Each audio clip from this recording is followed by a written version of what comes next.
Cloudy for the weekend, tops of 17 and 18. Then a shower or two for Monday and Tuesday, temps staying in the high teens. More news as it happens on 5AA. Peter Godfrey on 1395, Adelaide's 5AA. And it is 8 minutes past 5. Temperature, what do we got down to now? 8 degrees, getting a little bit cooler. Let's take a look at what's happening across the ditch. Selwyn Manning, from editor of EveningReport.nz. Selwyn, how are you this morning? Yeah, very good, Peter. So a big day across your side of the ditch.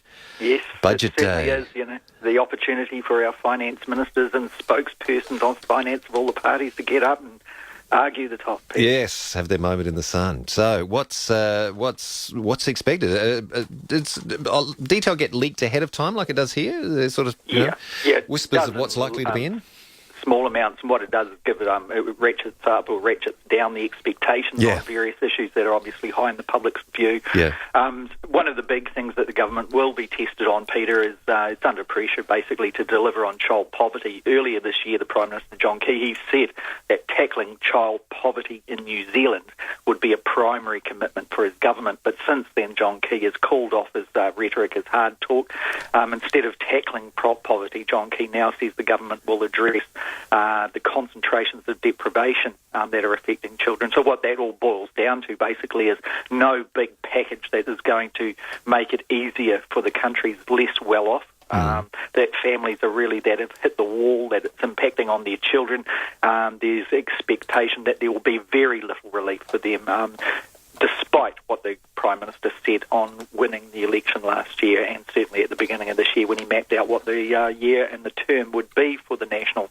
What we are expecting to see relating to this is targeted funding into areas of the most severe poverty. And we're talking, real problems here. If you look at general poverty and how it's defined here in New Zealand, there have been political debates about that, Peter. Like, for example, there will be comparisons to perhaps third world countries, developing countries, and their levels of poverty. It doesn't relate to the poverty that is here, but the poverty that is experienced here, if you boil it all down, put all the economics definitions away, it's like kids that haven't got breakfast, are not expecting to get breakfast from their families, not expecting to be able to have lunch, that their parent cannot afford to provide them lunch. Those basic kind of things, in some cases, homeless, certainly without shoes, raincoats, warm clothes in winter. It's that kind of poverty, then obviously that arrests the child's development and also in some cases behaviour. So it's a big issue. The Prime Minister acknowledged it was a big issue. We're talking in numbers and those kind of definitions of around 270,000 children in this country, Peter, and that's a lot of kids, isn't it? Yeah, it is. Crikey. Yeah. Your housing crisis that you've spoken about before, is that likely to be dealt with in any way in the budget? Yeah, since we talked last week, this issue is so big. The government has been hammered on its handling or lack of handling of the demand side of the Auckland housing crisis. And remember, Peter, in subsequent weeks we've spoken about how the Auckland housing market is so hot in prices, so far ahead of where it should be in the pricing areas, that it's the risk of that bubble bursting places the whole New Zealand economy, the banking system, etc., at risk. And like you have raised when we've spoken about the comparison between houses in Adelaide, South Australia, and New Zealand and Auckland, in particular, and the average house in Auckland now is $864,000, around that kind of figure. Yeah, some houses in some areas are going up by $1,000 a day. Some are going up by $1,000 a week, so it varies around. But you get the picture if you compare to Adelaide, and I understand it's around the $500,000 mark. Yeah, so for high 400 somewhere there. Yeah, and Auckland's population is similar to Adelaide's. And certainly its economy is on a scale that's probably close to it. So you get the picture. Also over here in New Zealand, the average wage and salary are lower than you could expect in Australia. So there's the extra burden on being able to meet your mortgage payments, etc. So the government, what it has been doing since we talked last, Peter, is it has been forced to intervene in a little way. Remember, it campaigned in the election campaign against a capital gains tax being put in place. The Labour Party was pushing that and saying it was one of the tools that the country should have to cool down the foreign investment and investment in the housing market that's stirring up those prices. Now, the government has ridiculed that idea all the way through. Now, over the weekend, the Prime Minister announced that they will deploy a partial capital gains tax that will come in a couple of months.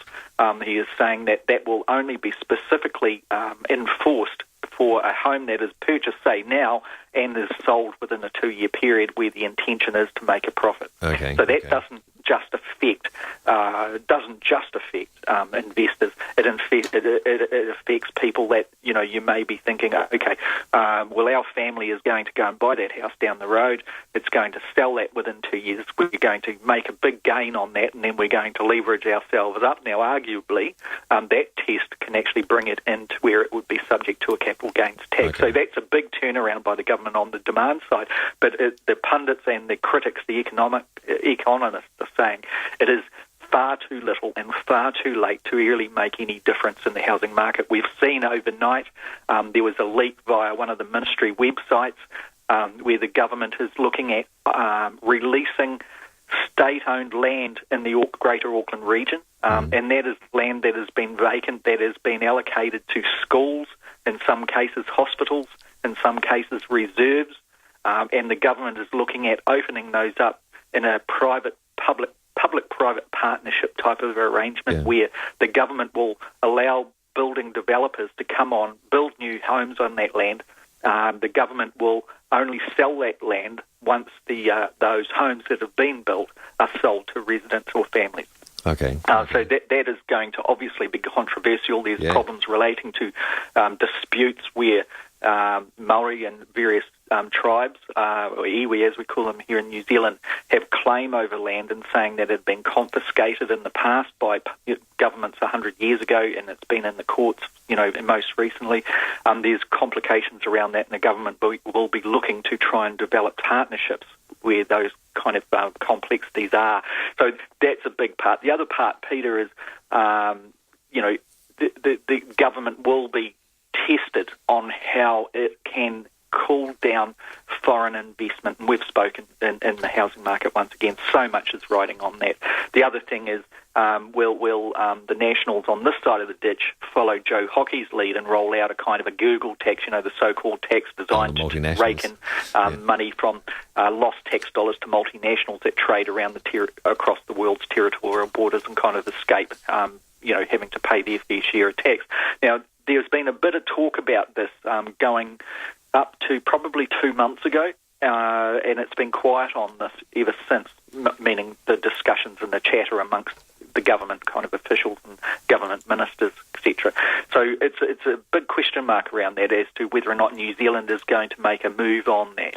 It may be, because Joe Hockey has obviously led that kind of idea out there, or we'll see. It's something that we'll be able to have a look at, perhaps, if that is included in it. And finally, basically, that Bill English is expected to fail to deliver a budget surplus. Now, the Nationals, they'd promised right through last year, being election year, right through the election campaign, they promised a surplus, and they promised more. Remember, Peter, we discussed this. The Prime Minister, John Key, he said New Zealand was on the cusp of something big economically. He says, you vote for us, basically, and we're going to deliver something huge. Now, was that all hot air? It has seemed so. Since he made those claims and the country flocked to their Pied Piper, John Key, he has been under the scrutiny, basically, of milk price commodities collapsing, so farmers are having to go to the banks to find money and borrow money just to balance their books, the cash flow side of their books, etc. The real problems. New Zealand's economy is under stress. It's not in recession, but it's certainly not expected to deliver a budget surplus on government spending today. Okay. So all will be revealed today. It will. No doubt. Oof, crikey, there's a lot in there, isn't there? Yeah, a lot in there, and that was just me having a bit of a yarn on it. Imagine the politicians getting stuck in.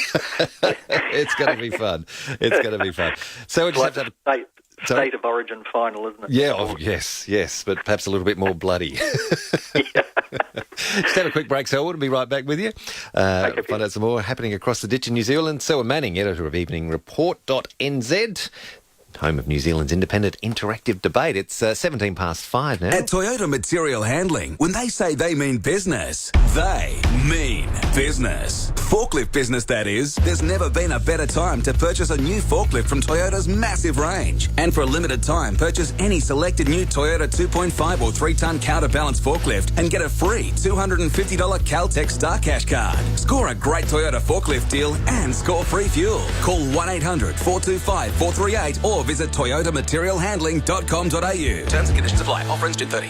Hi, I'm Coralie, and I look after the functions at the Adelaide Entertainment Centre. Everyone knows that the Adelaide Entertainment Centre hosts concerts for the world's biggest stars, but we also host hundreds of functions each year. And our clients tell us that we deliver the best functions in Adelaide, the best food, the best service, the best value, and the best car parking. So organising a function? Ask others about their function experience at the Adelaide Entertainment Centre and then come and see what we can do for you. Adelaide Entertainment Centre, Adelaide's best functions. What could possibly be better than real timber floors? Be Floored by Urban. Be Floored by Urban have taken the beauty of natural timber and made it better. Our unique collection of timber floors are engineered for perfection. No movement or bowing, no sanding or toxic finishes. Solid underfoot and in a range of tones to suit any decor. See Be Floored by Urban in action at our working showroom, part of Bathrooms and Kitchens by Urban, 48 McGill Road, Norwood, or visit buyurban.com.au. House hunting is an exciting time, but if you're not prepared, it can become very stressful. So let us help. I'm Mark Lewis from Bernie Lewis. Our mortgage advisors don't just help you find a home loan to suit your needs. They can also help with loan pre-approval and review your home and contents insurance. So you can go to an auction or negotiate to buy with complete confidence. Talk to the SA family business with over 28 years experience. Bernie Lewis, solidly South Australian.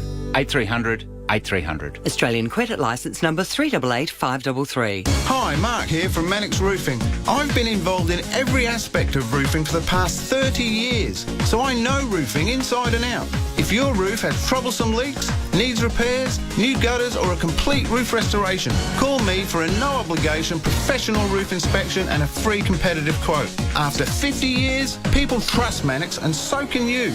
Don't wait for winter. Phone Mannix Roofing or go online anytime. At the Belair Hotel, it pays to be a senior. Seniors pay just $20 for the Belair's weekday lunch deal. Main course, dessert, coffee and stunning views. The Belair Hotel. It's more than just a great meal, it's a great day out.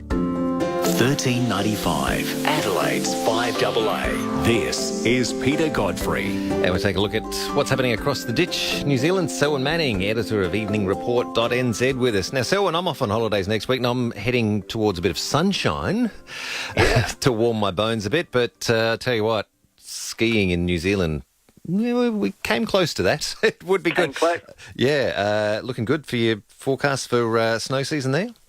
Yeah, it is the South Island around the Canterbury region. So that's Christchurch, the main city in the South Island. There's a lot of snow that is, at this moment is falling around that area.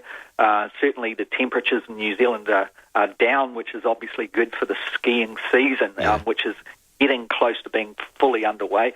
Even the reports came in this morning that Mount Ruapehu over the last week has had a lot of snow. And now Mount Ruapehu is in the North Island, right in the central volcanic plateau area. A lot of where the Lord of the Rings kind of was filmed, around the Mount Doom type of thing in that trilogy. Now the snowfall there is significant at the moment, and you can actually feel it in Auckland, which Auckland's about 3 hours away from that skiing field, the volcanic plateau down there. And you can feel that chill in the air, a real nip in the air. Even though the temperatures are not necessarily showing it, you can kind of sense there's a change.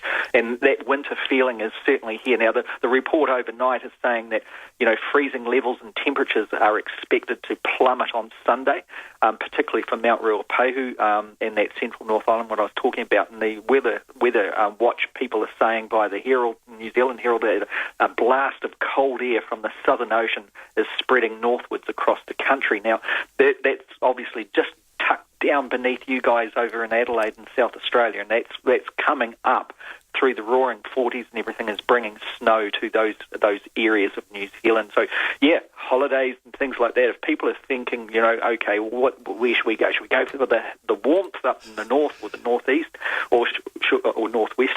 Should we go for a skiing holiday in New Zealand? You've certainly got your options. And Peter, it does look like this season is turning up into quite a good, attractive one. Yeah, because it's sort of not until sort of mid-June that the official start of the season. Is that right? Somewhere around there? That's right. Yeah, so ahead of time. Yeah, looking good. Look at it. It was about a month ago, and I kind of said to you on our talk like we're doing now that there was a heavy lot of snow had come down in around the Queenstown ski field areas in the south of the South Island, and that was very early, and getting some temperatures actually plummeting down there was probably setting up good for the skiing season. It certainly looks like it's the case. Now, the difference between the two regions, and there's the big costs and benefits, I suppose. You can fly direct from Adelaide, as I understand it, to Auckland. Yeah. Now, you can, hire a car, or you've got friends over here or something. It's a 3-hour drive from Auckland International Airport down to the ski fields in the central North Island area.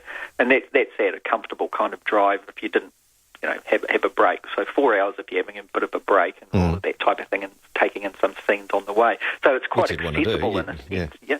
And but the difference there between Ruapehu, even in a good season, is that the snow is a little bit softer. It's not as crisp and as good for skiing as it is down in the South Island, where it's obviously a lot colder, a lot drier kind of thing. And if you've got a couple of fine days, it's unlikely to actually get a bit of a slush to it, whereas at Ruapehu in the North Island, you can get that if you're caught by a couple of fine days. So I guess direct flights, if you're looking at those, you can kind of come to Auckland, and then you can get a flight down to Queenstown, I should say, in the South Island, and then you've got some pretty, hard snow down there, the real McCoy, if you like. Yeah.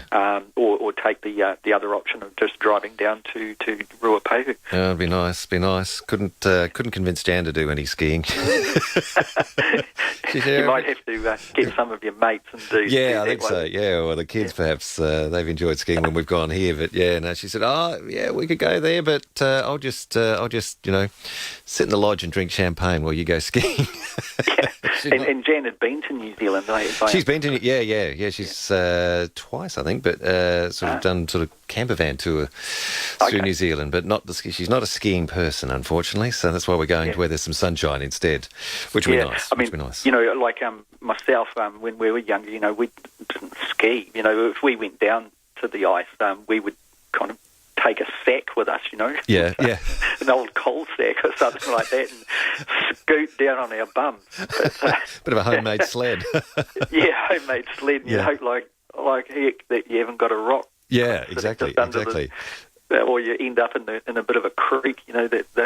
Anyway, you can basically make fun and of anything in that kind of area, and relive some of those Christmas cards that still seem to pop up with snowmen on them. Yes, not that we like you. We don't see too much snow around Christmas time, so it's always a bit funny to have that. Or it is, yeah. Decorate the tree with artificial snow. It's kind of all funny, but anyway. Be great fun. All right, Selwyn, many thanks for joining us on the program. I'll be away for the next couple of weeks on holidays, but Paul Richards will be filling the spot, so he'll be chatting with you next week. But of course, we'll catch you on breakfast as well tomorrow morning.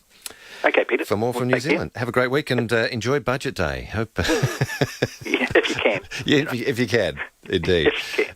Good idea, Selwyn. Thank you, mate. Catch you later. Selwyn Manning, editor of EveningReport.nz, home of New Zealand's independent interactive debate. Head there and have a look. 27 minutes past 5 now. Anne Stone's along shortly with all the latest news, sport and weather. Then more of your calls. Join in, 8223 0000. Certainly been plenty of discussion tonight regarding the Treasurer's announcement yesterday of a 9% increase in the emergency services levy. No one's too happy about that. And also on toll roads, been another vigorous discussion tonight. On those topics or anything else, give us a call, 8223 0000.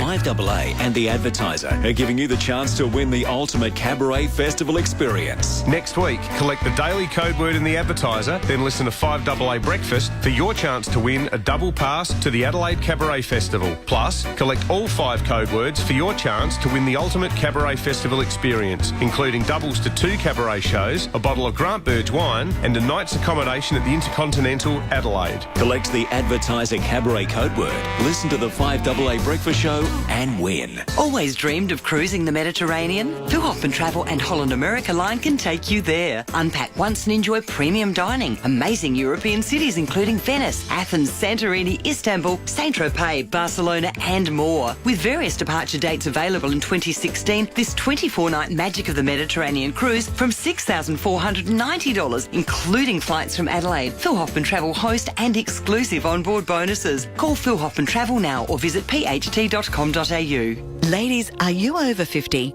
Got a spare 10 minutes? That's how long it takes to get a breast screen, to detect breast changes you might not be able to feel yourself, to reduce your risk of dying from breast cancer by up to 40%. So, can you take 10 minutes out of your day for a free breast screen? Of course you can. See what you can't feel. Get a breast screen today. Call Breast Screen SA on 13 20 50. A message from the Government of